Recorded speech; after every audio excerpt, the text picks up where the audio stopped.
Cricket जगतरू आसला एक बड़ खबर।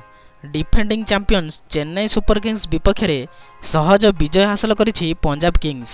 163 रन टार्गेट को मात्र 17.5 ओवर जीति नहीं पंजाब। कोलकाता विपक्ष में दमदार विजय पर चेन्नई को हराई कमब्याक करिछि किंग्स बाहिनी। एमए चित्तापुरम स्टाडियम रे खेला जाइथिबा एही मैच रे प्रथमे बैटिंग करथिला चेन्नई। प्रारंभरू पंजाबर प्रभावी बॉलिंग टीम को 162 रन रे रोकिबारे सफल होइतिला।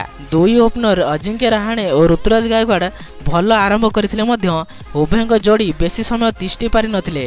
सेहीपरि शिवम दुबे कौनसी रन करि न परिबा एवं रविंद्र जडेजा 2 रन रे आउट हो जिबा दलीय स्कोर को धिमेई देइथिला। केवल ऋतुराज गायकवाड़ सर्वाधिक 48 बॉल रे 62 रन संग्रह करथिले।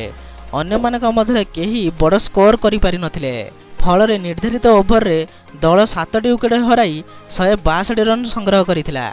एही टार्गेट को पीछा करी सहज विजय हासिल कर नहीं पंजाब किंग्स। पुणी थरे जॉनी बेयरस्टो और रायल रसों को विस्फोरक बैटिंग दल को विजय भेटी देइछि।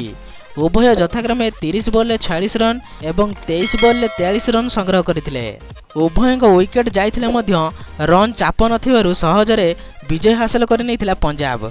रसो और बेयरस्टो आउट होगा पर शशांक सिंह 26 बॉल 25 रन एवं साम करन 20 बॉल 26 रन अपराजित रही दल को विजय भेटी देइथिले। घातक बॉलिंग पई Harpreet Brar player of the match विवेचित होइचंती।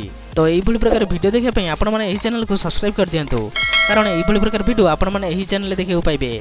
तो रहिली जय श्री राम।